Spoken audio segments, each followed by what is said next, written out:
এটা সবটা হয়ে গেছে। এখন মনে করুন যে এই অংশটা আমাকে সবটা সিলেক্ট হয়নি। এখন শিফটে চেপে রেখে এখানে ক্লিক করে আবার যদি শিফটে চাপলাম, এখানে এখানে এটাও সিলেকশন করে এতটুকু এনে আবার যদি এখানে এনে আমি ক্লিক করে দিই, তাহলে কিন্তু দেখবেন এই যে ডাবল ক্লিক করলাম, এটাও সিলেক্ট হয়ে গেল। সো এইভাবে কিন্তু সিলেকশনটা অ্যাড করতে হবে। যদি আপনাকে ডিসিলেক্ট করতে হয় কোনো একটা অংশ, সেক্ষেত্রে এই অল্টারে চেপে রেখে ক্লিক করে এই যে এতটুকু অংশ নিলাম, এখানে এনে ক্লিক করে দিলাম, এই যে এতটুকু অংশ ডিসিলেক্ট হয়ে গেল। এবং এটার অপশনস গুলো আপনাদেরকে একটু দেখাবো এখন। সো এখানে যখন আমরা ল্যাসো টুলেতে ক্লিক করছি, তখন কিন্তু এই যে উপরে দেখতে পাচ্ছেন এখানে কিন্তু অপশন আসে, নিউ সিলেকশন, এবং এটা হচ্ছে অ্যাড সিলেকশন, এটা হচ্ছে সাবট্রাক্ট। এটা একদমই আগের যে আমরা রেক্টেঙ্গুলার মার্কিউ টুল যেটা দেখিয়েছিলাম সম্পূর্ণ সেটা। এবং এখানে দেখতে পাচ্ছেন পলিগনাল লেসো টুল, সেটাতেও কিন্তু সেম।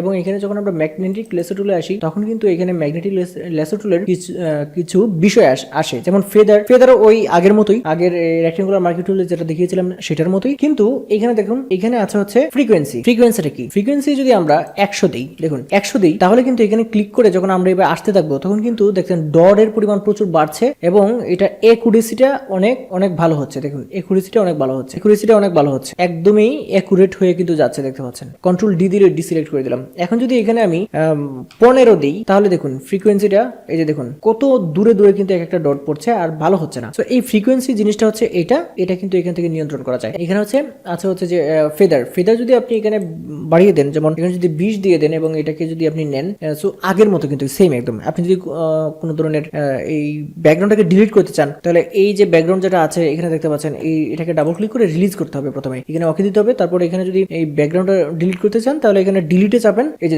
দেখুন এখানে কিন্তু ফেদার কি হলো, এখানে ফেদার কিন্তু কন্ট্রোল ডি দিয়ে রিসিলেক্ট করলাম, ফেদার এখানে অ্যাপ্লাই হয়েছে। আমি আবার আপনাদেরকে দেখাচ্ছি, ফেদার আর একটু বেশি দিয়ে দেখাচ্ছি। দেখুন এখানে যদি আমি ফেদার আরো বেশি দিয়ে দিই, মনে করুন 50 দিয়ে দিলাম, এবং এখানে যদি আমি ব্যাকস্পেস দিই, এই দেখুন ফেদার কিন্তু হয়েছে, এখানে অ্যাপ্লাই হয়েছে। সো ফেদার জিনিসটা হচ্ছে আমি আগের ক্লাসে দেখেছি, আশা করি আপনারা বুঝতে পেরেছেন। আর এখানে একটা কাজ করে আপনাদেরকে দেখাবো যে ছবির ব্যাকগ্রাউন্ড কিভাবে রিমুভ করতে হয়, একদম প্রাথমিকভাবে আপনাদেরকে আমি দেখাবো জিনিসটা। আমি একটু দেখাচ্ছি আপনাদের। মনে করুন এই ছবিটা আপনি নিলেন, এটার ব্যাকগ্রাউন্ড আপনি রিমুভ করবেন। সো এখন আপনি এই যে দেখতে পাচ্ছেন এখানে লেসো টুল, পলিগনাল লেসো টুল, ম্যাগনেটিক লেসো টুল, এইগুলো দিয়ে আপনি করবেন কাজটা। সেজন্য আপনি যেটা করবেন, আমি যেটা করছি ম্যাগনেটিক লেসো টুলটা দিয়ে দেখাবো আপনাদেরকে। এবং এখানে ফ্রিকোয়েন্সি দিয়ে দিলাম 100 দিয়ে দিলাম, এবং বাকি এখানে ফেদার এখন ব্যবহার করব। ফেদার কেন ব্যবহার করব, ফেদার দিব 5, ফেদার 5 দিব। আমি ফেদার কেন 5 দিলাম সেটা একটু পরে আপনাদেরকে বুঝিয়ে বলছি। প্রথমে আমি যেটা করছি, এখানে এই যে ব্যাকগ্রাউন্ড লেখাটা দেখতে পাচ্ছেন, এখানে এই যে ব্যাকগ্রাউন্ড লেয়ার, এই ছবিটি কিন্তু এখন একটা ব্যাকগ্রাউন্ড লেয়ারে আছে। এই লেয়ারটাকে আমি রিলিজ করব। এখন কিন্তু এটা লক অবস্থায় আছে, ডাবল ক্লিক করব, তখন এটা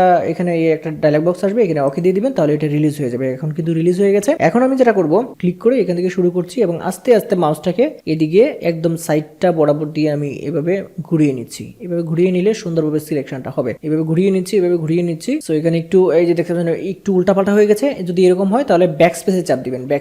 ব্যাকস্পেসে চাপ দিলে এটা একটা করে কি হবে, ব্যাকে চলে যাবে। ব্যাকস্পেসে চাপ দিলে একটা ব্যাকে চলে যাবে। এই যে আবার উল্টাপাল্টা হয়ে গেছে, এখানে ব্যাকস্পেসে চেপে আবার আমি পূর্বের অবস্থায় ফিরে গেলাম।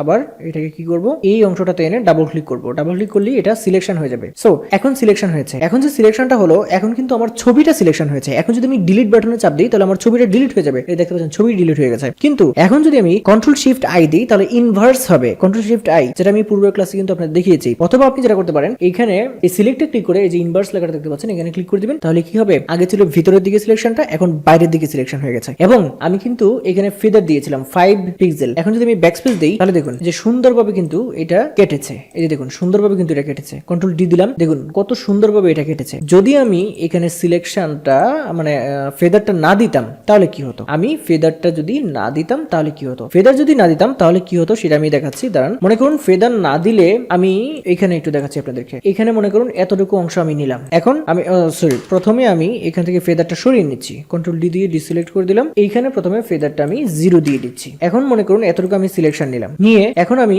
আরো বড় করছি, এটা ব্যাকস্পেস দিলাম। দেখুন কন্ট্রোল ডি দিলাম, এটা কিন্তু এরকম ভাবে হয়েছে। এটা আগে দিতে হবে, আগে দিতে হবে। এই ফেদারটা 5 দিলাম, এবং এখন আমি এখানে একটা নিয়ে নিলাম। এখন ব্যাকস্পেস দিলাম। দেখুন এই যে দেখুন, এইটা হচ্ছে মানে কোন ধরনের মানে কালারটা আস্তে আস্তে মিলে নাই, কিন্তু এটা কিন্তু খুব সুন্দরভাবে আস্তে আস্তে মিলেছে। যেটা হচ্ছে এখানে দেখতে পাচ্ছেন, এই যে দেখুন সুন্দরভাবে কিন্তু ব্যাকগ্রাউন্ডের সাথে মিলে গিয়েছে। এখন যদি ব্যাকগ্রাউন্ডে নতুন একটা লেয়ার নিয়েন, এই যে একটা নতুন লেয়ার নিলাম, এখানে ক্লিক করে এই যে দেখতে পাচ্ছেন, এখানে ক্লিক করে নতুন একটা লেয়ার নেওয়া যাবে, এবং এই লেয়ারটা নিচের দিকে টান দিয়ে সরিয়ে দিলাম। এই যে দেখতে পাচ্ছেন